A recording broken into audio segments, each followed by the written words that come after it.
This is a video that will show how to use and take care of an E-tube. This is our practice dummy Ginger. The nude patch on her neck represents the shaved area where the E-tube was placed. What is an E-tube? An E-tube is a semi-flexible tube that enters through the side of the neck, enters the esophagus, and travels down the esophagus to just in front of the stomach. The tube is used for feeding blenderized diets as well as the administration of liquefied medications, although your pet can freely and comfortably eat with the tube in place. Make note of how much of the tube is outside of your pet's neck when you arrive home so that you will promptly note any migration of the tube. A Sharpie mark has been placed on the tube at the insertion site so you can monitor if the tube has moved in or out. If the tube has moved, come out completely, or become unsutured, please contact your doctor. The tube should be capped at all times when not in use to prevent any leakage of contents. Inspect the E-tube site 1 to 2 times daily for any signs of infection. This can be heat, swelling, redness, pain, discharge, or crusting. A small amount of crusting is normal as the site is healing. If you notice any excessive crusting or discharge, please let us know.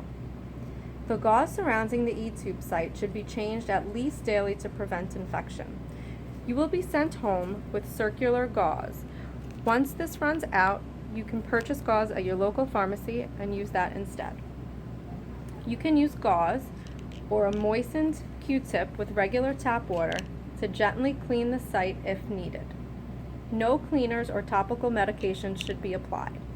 The neck wrap should be changed weekly or as often as necessary to keep the site clean and comfortable for your pet. These collars can be machine washed and dried.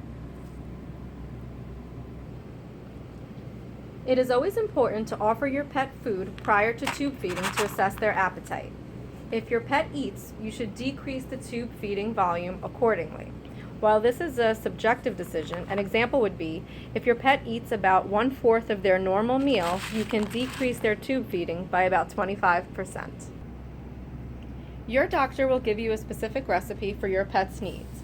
Most often, this includes blenderizing a can of food with a specific amount of water to make a slurry that will account for your pet's nutritional requirements.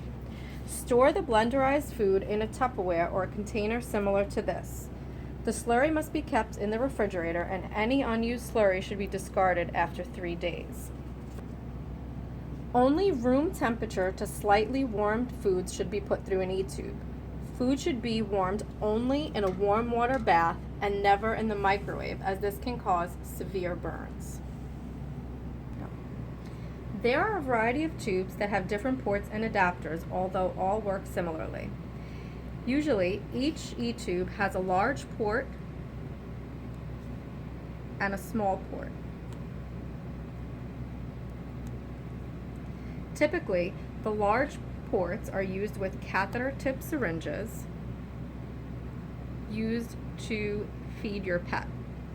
The smaller port is typically used to administer medications or smaller volumes.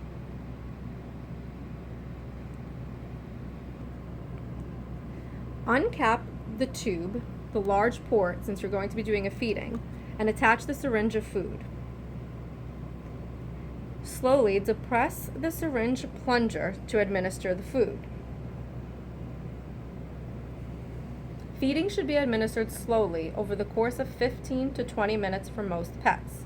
Some pets require longer for feedings, while other pets, you may be able to push the feedings more quickly. Please watch for signs of nausea. This can include drooling, lip smacking, licking, vomiting, or gagging. If you notice any of these signs and they are minor, significantly slow down your feeding. If you notice any of these signs but they are major, please stop the feeding. If your pet vomits during a feeding, stop the feeding immediately and attempt the next scheduled feeding much more slowly. If your pet vomits during subsequent feedings, please contact your veterinarian for recommendations and adjustments. Actually do it. Always flush the tube with 5 to 10 mL of warm water after all food and medications to prevent clogging. You also want to administer the water slowly Once this is complete, please recap the tube. Feeding should be spaced out by at least 4 hours to allow the stomach to empty. This can be a messy process. Always have plenty of paper towels around. Sometimes, when administering food or water, the contents could spill over. To prevent this from happening, once your syringe is in place, before removing it, once you're done, you can pinch off the tube in order to prevent the contents from spilling over, and then cap it and then release. Most medications can be given through the E-tube as long as they are liquefied. While some medications are already in liquid form, other medications are given in pill form. Never put a pill directly into the tube. You always have to crush the pill and mix it with water in order for it to be given through the E-tube. You will most likely be sent home with the pill crusher. Place the pill in the pill crusher, crush the pill. Once it has become a powder, you can use a folded piece of paper to use as a funnel. Pour the contents of the pill crusher in the folded piece of paper. Use a small syringe with a few mLs of water. Tap water is fine. Place your finger over the bottom so that the water doesn't leak out. Pull out the plunger and use the piece of paper to funnel the powder into the syringe. Keeping your finger on the bottom of the syringe, place the plunger back in the syringe, invert, and shake. Once the powder has become liquefied, you are now ready to put the mixture in the E-tube. Once you are ready to medicate, you will most likely be using the small port for the medications. You can go ahead and uncap the small port, place your first medication into the port, depress the plunger and administer.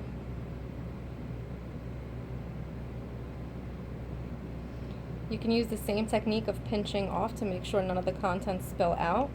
In between each medication, please attach a flush of tap water and flush between each medication. Once you are done, make sure all ports are capped off and place the E-tube under the Velcro so it is secure. If you think your tube is clogged, first, gently but firmly try flushing the tube with 5 to 10 mLs of warm water. This can be done several times. If it is not effective, you may flush 5 to 10 mLs of well-carbonated Coca-Cola down the E-tube or Pepsi, as the carbonation can help dislodge clogs. If the clog is persistent, please contact your veterinarian for assistance.